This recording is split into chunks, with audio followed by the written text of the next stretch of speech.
Hey, you guys, Erin here, back with another moon update for you, the first moon update of 2023. I hope you all had a wonderful holiday season and a very happy Gregorian New Year. So what we've got coming up here is a full moon taking place on Friday, January 6th. This peaks at 3:07 p.m. Pacific time, and this full moon is in the sign of Cancer, 16 degrees Cancer. So as with any full moon, this is the peak of a growth cycle that began approximately 6 months ago when we had a new moon in the sign of Cancer. Over these 6 months, we've all been experiencing this opportunity for growth that is related to the sign of Cancer. So in this recording, what I'm going to break down for you is all the energies of this sign of Cancer. I'm going to be talking about certain body parts that are ruled by the sign of Cancer and maybe some potential herbal remedies to give these parts of our bodies a little extra attention for this transit. I'm also going to be talking about certain minerals and gemstones that really resonate well with this sign of Cancer. I'm also going to pull up the chart and go over certain astrological forces that we're going to be receiving at the time of this transit. A lot going on here. So hopefully you can follow along as best as you can. And let's start out by talking about this sign of Cancer. So Cancer is what we call the cardinal water sign. When I say cardinal, what I'm talking about is a certain kind of force that comes through. And in the element of water, it's like an emotional charge. All the water signs are very much associated with emotions. Okay, so this is like an emotionally driven energy. Okay, it's ruled by the moon. Obviously, you guys hear me talk about the moon a lot. The moon, in and of herself, rules our emotions and our moods and our intuition. Okay, depending on what sign the moon was transiting through when you took your first breath of air in this lifetime is going to say a lot about how you personally internally process emotions. So on that note, this sign of Cancer has a lot to do with emotions and moods and intuition. Okay, so it's this energy. The moon is really associated with the mother of the heavens in Western astrology. This sign of Cancer can have a motherly essence to it. It can be this energy of very, very intuitive with the loved ones and also very protective of the self and loved ones. And in fact, the sign of Cancer is very much represented by the crab. Okay, the crab that wears this very hard shell to protect its soft, squishy insides. That's very much the sign of Cancer. These people who have their sun in Cancer can have a very strong tendency to wear like a protective guard around themselves because they know internally how sensitive they are. And also a protective guard up to keep their loved ones and even their property, their home, very protected. And it's done with this emotional charge. Okay, now this sign of Cancer, it's this energy of, as I mentioned, intuition. Okay, this energy can be very, very intuitive and very like, what's the word I'm looking for? Sensitive to picking up other people's energies, feeling other people's energies. In fact, the motto for the sign of Cancer is I feel.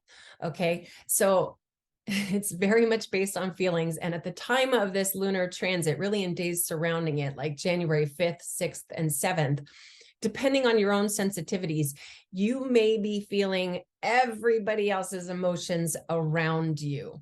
So it's a really good idea to help keep ourselves protected from that. We are being supported by some other celestial bodies as far as being able to look at things from an intellectual perspective rather than getting wrapped up in the emotions. And we are also receiving some celestial support as far as trying to stay grounded and practical in our emotions. So I'm going to break all that down for you. But really, this is a time to honor your growth that is related to this sign of Cancer. How have you grown in these ways? Maybe you've become more intuitive. Maybe you learned how to put up some protective boundaries. Maybe you've been feeling into feelings. Maybe you've been able to work on how to process emotions in a healthy way. Now, if not, if you are somebody, because I know we are definitely living in an emotionally turbulent time for so many people. If you've found yourself being easily emotionally triggered, this full moon, as soon as it starts to wane, so basically if it peaks at 3:07 Pacific time, by 3:08, that moon is already starting to wane, and it's in the natural energetic flow of things to let go of what's not serving you that is related to this sign of Cancer. Okay, so let me go ahead and pull up the chart here and show you guys all the different aspects that are going on with this full moon. So those of you who are new to my recordings, I work with geocentric Western astrology. With that said, what we're looking at here is basically a snapshot of the tropical zodiac at the time of this full moon. We put Earth right here in the middle of this thing. And these little symbols right here are the symbols for the celestial bodies. Like here's Neptune, here's Jupiter, here's Chiron, here's Uranus, here's Mars. And when we go in the wheel a little way, these are the symbols for the zodiac signs that these things will be beaming through onto Earth at the time of this full moon.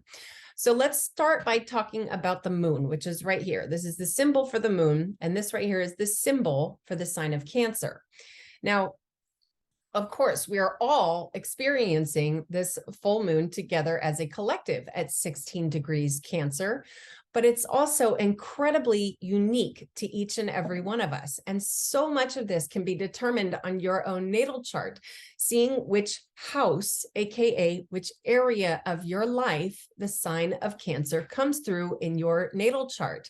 And, of course, I can always help you figure this stuff out on your own through an astrology reading. Anytime you get a reading with me, I provide you with an option to get a free video recording of the reading. So you can always go back and look to see where any of these full moons or new moons or eclipses or anything astrological is coming through, what area of your life it's triggering. Okay, so what you'd want to, if you have access to your natal chart, which is very easy to do, you do need to know approximately what time you were born to be able to see which house, again, AKA which area of your life these things come through. And if you do know about what time you were born, all you got to do is just do an internet search for free natal chart calculations, and you'll get a million hits for it. There's astroseek.com, there's astro.com, there's cafeastrology.com. There's all different websites you can use. And eventually I will get that option put up on my website, so you guys can do it through my website, but I'm just not there yet. So what you'd want to look for in your natal chart, once you get your natal chart in front of you, it's going to look something like this. By the way, what I'm working with here is software called Time Passages, which is by far my favorite astrology software, specifically for looking at people's natal charts and transits. Okay, but it should, no matter what software you're using or what internet you're using, what website you're using, it should look something like this. And if you're a real beginner at this stuff, I do recommend working with something called the whole sign house system. A lot of the more modern astrology websites are using Placidus, which I love Placidus too. I love Placidus. I definitely use both Placidus and whole sign, just depending on what work I'm doing. But regardless, if there should be a preference settings where you can change it to the whole sign house system to help your eyeballs be able to see things a little clearer. And I do trust the whole sign house system for transits, especially moon transits. Okay, so you're going to want to look at your natal chart and look for this symbol right here. It's technically called a glyph, by the way. This little symbol right here is the symbol for the sign of Cancer, the glyph for the sign of Cancer. You're going to want to see which one of these things that looks like a slice of pie, which house, those are the houses, which house in your natal chart does that sign of Cancer come through? Now, just because this is the first moon transit I'm uploading for the year of 2023, I'm very, very quickly going to go through these houses and tell you just a couple keywords to describe the energy of that house, because that is the area, when you see that sign of Cancer, whichever slice of pie it's coming through in your natal chart, that's the area of your life that this full moon comes through. Okay, so if it comes through right here, this is always the first house. It doesn't matter what house system you're using, doesn't matter what natal chart you're looking at. This is always the first house, this little slice of pie right here. And in fact, if you're on a screen big enough, you could probably even see a little number 1 right here. Okay, so the first house is the house of self. Okay, if you're Cancer rising, this is coming through your first house. And this is all about yourself. How have you yourself grown in these ways that are related to the sign of Cancer? This is a pretty important full moon for you if you're a Cancer rising. Okay, the second house, this is the house of money, possessions, and values. This is the third house, which is the house of communication. Can also have to do with little short distance travels, can also be related to our siblings. The fourth house, this is the house of home. The sign of Cancer loves to come through this fourth house, as Cancer is the fourth sign of the zodiac. This house can be related to our home, our family, either one of our parents, can also have to do with our real estate and property. And fifth house right here, this is a very fun house. This is the house of children and creativity and life's pleasures, and can also have a little relation to the pleasure of sexual energy coming through that fifth house. The sixth house right here, this is the house of health and being of service. The seventh house right here, this is the house of relationships and partnerships. This eighth house, this is the house of transformation, the house of death and rebirth. Okay, a very, very powerful house. The ninth house, this is the house of higher learning and advanced knowledge. This house has a lot to do with kind of like expanding the consciousness. Can also have a lot to do with long distance travel. The 10th house, this is the house of career and public life and status. Okay, 11th house, this is the house of associates and hopes and wishes. And this 12th house, this is the house of karma, the house of spiritual debt, the house of self-undoing. Okay, so again, if you can pull up your natal chart, and even if you don't have the image of your natal chart, if you're just looking at a printout, it should at least tell you which house in your natal chart the sign of Cancer comes through. And again, okay, so if you're using Placidus, you need to see exactly where 16 degrees Cancer comes through. Okay, now getting back to the collective astrology reading here. So 16 degrees Cancer. Well, first of all, since the moon rules the sign of Cancer, she's in her own home. She's working comfortably here, but it's a very emotional energy. And anytime we have a full moon, we're all kind of a little more susceptible to feeling each other's energies. She's in her fullest form. So this is, we can definitely be more sensitive to each other's emotions. Again, I kind of already said that, but I really can't say it enough. That's definitely a major thing that can come through when we've got a full moon in the sign of Cancer. But at 16 degrees Cancer, this puts us in something called the second decan of that this Cancerian energy, which actually gives it a little twist of the sign of Scorpio as well. So that really kind of intensifies things, okay? Very intense energy coming through with this full moon in Cancer. However, something, as I mentioned a little earlier here, this right here is Saturn, and this right here is Venus. They are both coming through the sign of Aquarius. That's the symbol for Aquarius right there. Now, Aquarius kind of has this like superpower of being able to detach from the emotions for the purpose of understanding something from a higher level of truth. Again, an intellectual perspective. So we've got this celestial support. First of all, Saturn loves working through Aquarius. Saturn is one of Aquarius's rulers. And Venus has so much to do with love and relationships and what we're attracted to. So if there's sort of like emotional turbulence with your relationships, doesn't have to just be applied to your romantic relationship, could also be, a relationship with anybody, especially a female. Venus going through Aquarius can have a lot to do with, again, trying to detach from the emotion and understand the lesson. Well, there's always a lesson to learn in every situation, especially the emotional ones. There's always an important lesson to be learned from. And this is some serious celestial support coming through there. Saturn's practical. He wants to know that he doesn't want anything to do with emotions. Saturn wants to know the real practical reasoning, and he teaches us hard lessons. So keep that in mind in the days surrounding this transit. Now, we've also got the sun right here and Mercury right here and Pluto right here, all coming through the sign of Capricorn. So first of all, let's talk about the sun for a minute here. The sun has so much to do with our soul. I mean, it's our vitality, really. And the sign of Capricorn is the sign of practicality. As I mentioned, Saturn wants things to be practical. Well, guess what? Saturn rules Capricorn. Okay. And that's what gives Capricorn a very grounded, it's an earth sign. It's very much about being grounded, being practical. Okay. Now that's not to suggest everybody who's a Capricorn is the most grounded and practical person, because there's so much more to the natal chart. But regardless, this sign of Capricorn, that's what it really influences that. So we do have the sun's support to stay practical. And we've got Mercury coming through. Mercury really kind of is the ruler of our conscious awareness and our mind, and also our communication skills. And Mercury being so close to the sun and in the sign of Capricorn, that brings some good practicality. However, I will say this, there's these red lines that go across the chart here. These are oppositions. That's the moon. Here's the moon over here, and here's the sun over here. They're always opposite when we have a full moon. Anytime we have a full moon, it means the sun and the moon are opposite sides of the zodiac. Okay. So, and that's in part why full moons are so intense, because the two brightest lights in the sky are kind of embracing each other. They're facing each other. Okay.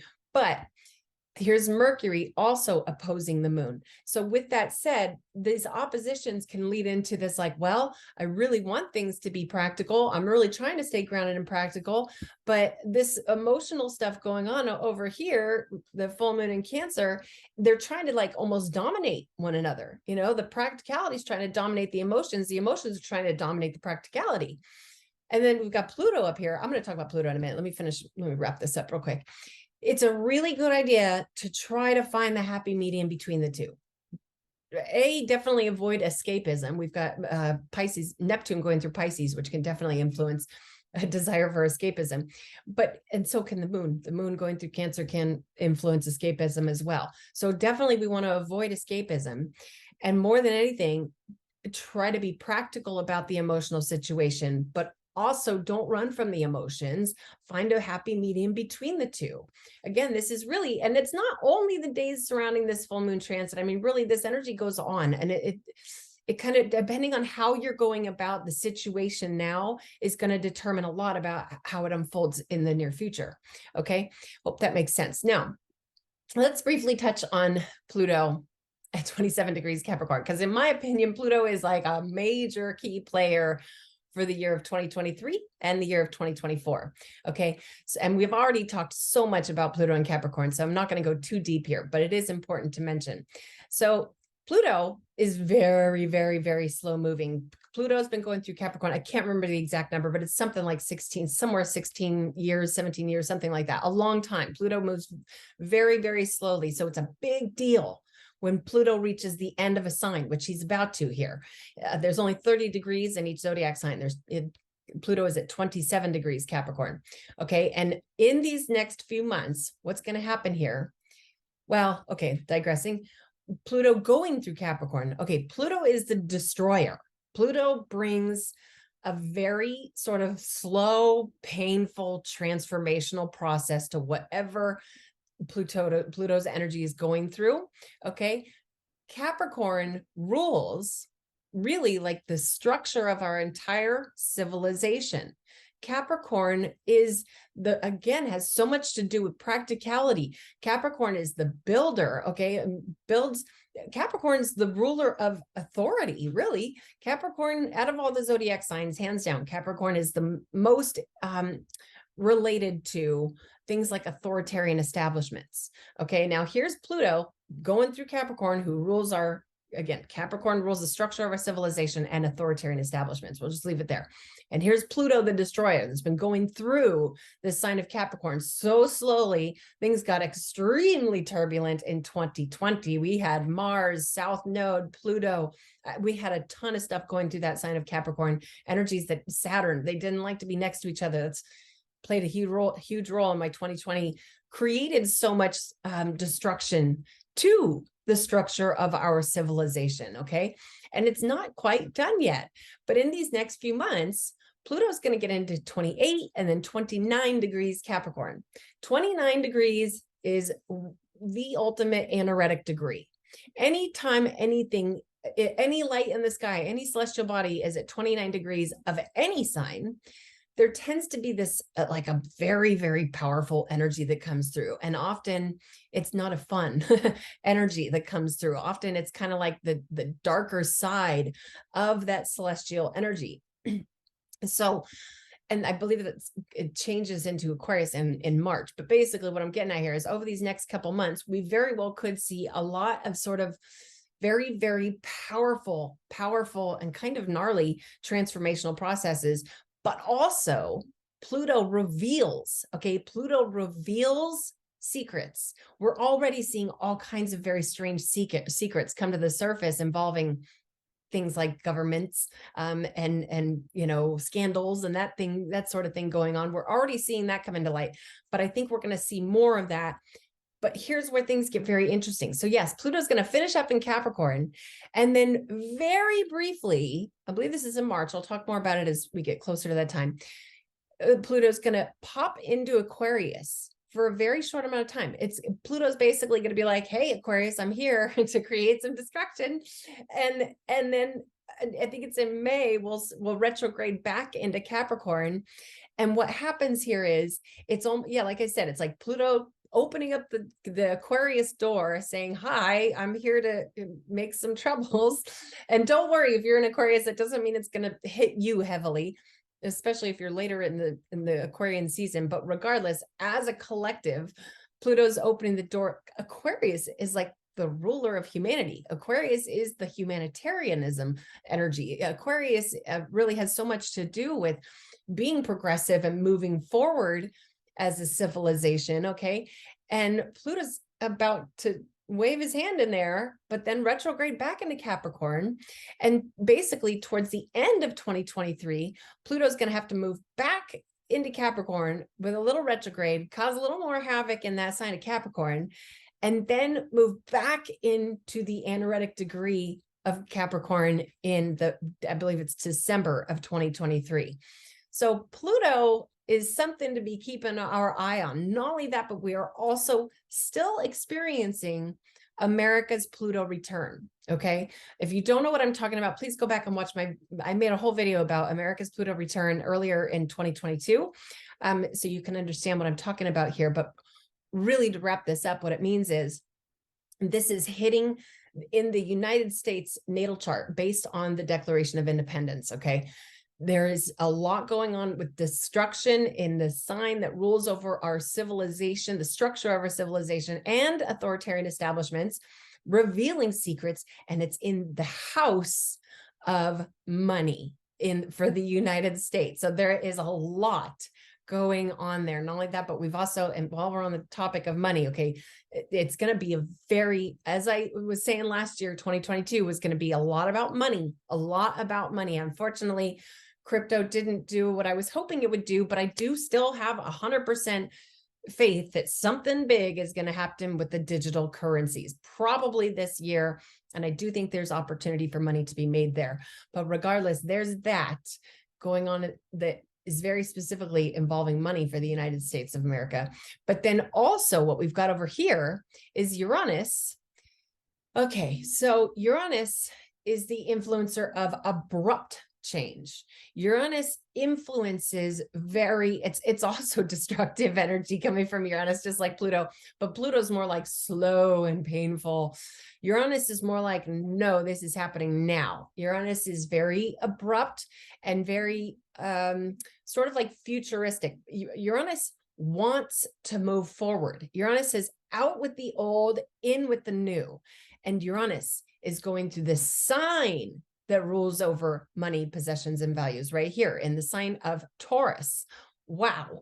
Okay. And this energy is amplified significantly with the North Node, which is where celestial energy comes in, being so close to Uranus. Now, this has been going on all pretty much throughout the entire year of 2022, and they're still going to be close together for another couple months here.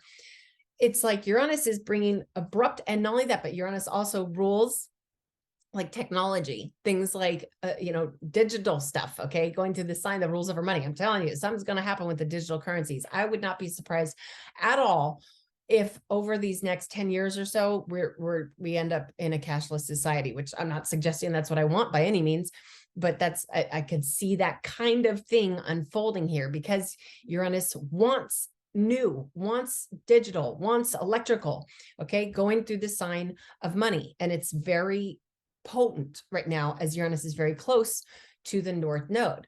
Okay, now these things that I'm talking about right here are not at all just pertaining to this full moon, but this is, again, the first moon update of 2023, so I thought I'd go into a little bit more detail. Okay, not only that, but up here again is Saturn. Saturn's been going through Aquarius. What was that, since December of 2020. Okay, now I like Saturn in Aquarius personally because Saturn is one of Aquarius's rulers. This is so interesting. Saturn and Uranus both rule the sign of Aquarius, at least in modern Western astrology. Okay, so with that said, okay, here's Saturn, who's the strict one, the rule maker, the one that doesn't want change, the old, I'm just going to say it. Saturn's like an old man, an old grumpy man that doesn't want things to change. It's like, no, this worked for 1,000 years and we have to keep it that way. That's Saturn's energy. going to the sign of Aquarius, and he does work very strong here. But Saturn is also bringing like structure to the humanitarian groups going to the sign of Aquarius. Again, I've talked a lot about that, so I don't want to go into too much detail about stuff I've already put too much emphasis on already. But regardless, I'm talking about in previous videos. Regardless, what was going on here? Here's Saturn, who doesn't want things to change. Here's Uranus, who is demanding for things to change. Almost throughout the entire year of 2022, Saturn and Uranus, sorry, here's Saturn, here's Uranus. They were having an aspect, a connection that was going on between them called a square, which is close to a 90-degree angle. That is like a conversation where Saturn's, it's like the one who wants the revolution, Uranus, and the one who's saying no revolution. They were battling throughout 2022. That square has basically completely come to an end. Okay, that connection between the old grumpy man and the one who's trying to create a revolution here, that square is gone. That conversation is over between these two. And I do see some very, very revolutionary energies coming in very, very quickly here over these next couple of years. Again, especially that's involving money. I don't think it's going to be quite as abrupt. I think Uranus is in the sign of Taurus till 2027, and I don't see a cashless society before the year of 2027 is over. I could be wrong about that. But I'm thinking between the combination of that and then Pluto entering into Aquarius, I do think that there could be something massive like a cashless society unfolding over these next 10 years. Okay, so enough of that. Now, I already mentioned Neptune going through Pisces. This is a wonderful spiritual energy. Neptune rules spirituality. Neptune rules mysticism. And not only that, but rules the sign of Pisces. It's what gives Pisces its very mystical type of flowy energy. And Neptune also was very slow. This is a very, very slow transit that's going on at least for another few years here, where a lot of people are having a very, very strong and prominent spiritual awakening. And I do feel a lot of that is coming from this Neptune and Pisces. However, it's also this very sort of like delusional energy, easily manipulated type influences and energy of easily being manipulated. Okay. Because it's so unearthly, it's so unpractical, it's so flowy and has big dreams and big visions and that sort of thing. So just be mindful of that. Be very, very careful about where you're getting your information from. Always double check your resources. And, personally, I don't trust anything or anything that I believe or anything that I see on the news or really anything that I see on any kind of TV. I question everything not only because that's just how I am, but because I know we're getting hit with stuff that makes me question everything. Talking about astrological forces. Okay, now Jupiter, yay, just moved into Aries. I know there's so many people that are excited about that. I'm a little sad personally because Jupiter was right on top of my sun and I had a lot of really big things happen when that happened. But now I'm a very late degree Pisces sun. But now Jupiter has moved into Aries, okay? And okay, Jupiter brings abundance, luck, wisdom, philosophy, all kinds of, he's the great benefic, okay? And Aries is the sign of self. Aries is the warrior. Aries is the sign of, it's the cardinal fire sign. Going again, that cardinal energy is about force. And the fire has a lot to do with energy. So Jupiter is like, poof, like just burning up right here in the sign of Aries. I will say this, Jupiter does have a very, very big influence on our livers. And I do feel like this could create almost like a hot liver type of energy for a lot of people, depending on your own natal chart. We've also got Chiron going through Aries, which this has been going on for a while here. Chiron moves slowly as well. And I do feel like Chiron wants us to heal. Okay, let's put this in a very short summary here. Chiron is the wounded healer that wants us to heal. And he's going through the sign of self, the sign that rules over the self. So it's time to be working on healing ourselves. Okay. So there's that. Now, also, we've got Mars still going through Gemini retrograde. So Mars, in my own opinion, my own interpretation here is that I do feel like Mars gets very frustrated in the sign of Gemini because Mars wants to be direct and forceful. Mars says, I'm going to move forward. I'm ready. Mars rules our physical drive. Okay. And Mars is what gives us the action to go do what we got to do. The sign of Gemini is wonderful and excitable. So many of my friends are Geminis. They're fun to be around. It's this very sort of bouncy and vibrant energy. And it's the sign of duality, the sign of the twins. So with that said, Mars is like, I'm going to go this way and this way at the same time. Mars gets frustrated because he wants to just move straight forward with a cardinal type of energy, but in the sign of Gemini, he's kind of bouncing all over the place, especially in retrograde. So that can be, again, so much of this depends on your own natal chart. But in my opinion, Mars is a little hot and frustrated right now. Let's see, he's in Gemini all the way till March. So there's that. And that was a very, very brief breakdown of what I see is going on here. Let me briefly touch on the South Node going through Scorpio. Okay, so the South Node, this is where energy goes out. Okay, the South Node is like the drain point for celestial energy. And the sign of Scorpio rules the excretory system. The sign of Scorpio is the sign of releasing things. It's the sign of transformation. It wants to flush things out. Okay, so with that said, this is an extremely opportunistic time to be releasing toxic energies. And I'm talking about toxic relationships, toxic substances, anything, alcohol, whatever it is, anything, even like losing weight, that sort of thing. And this is, again, it's going to be so different and unique to each and every one of us, depending on our own natal charts. But overall, as a collective here, this is such an opportunistic time to release toxicity that's in your life that's not serving you. Okay, so I think I covered everything I wanted to. I could always just go on and on and on, but I feel like I'm already making this recording too long. Okay, so parts of the body that are ruled by the sign of Cancer. Cancer rules the breasts, kind of like the lower part of the lungs and also parts of the stomach. Okay, also rules the elbows. It's just a little bit of a good idea to pay extra attention to these parts of our bodies when the moon transits through the sign of Cancer, which she transits through the sign of Cancer every single month. But it definitely is more significant when it's a full moon in the sign of Cancer. So we all can benefit from paying extra attention to these parts of our bodies with this full moon transit. So I thought, and not only that, but people who are super sensitive can often feel this. If you are somebody who's very, very sensitive to energies, see if you can feel this. Maybe if you are a female, your breasts become more sensitive, or maybe, for anybody, the chest can become more sensitive, or even the stomach, especially emotionally charged stuff going on through the stomach.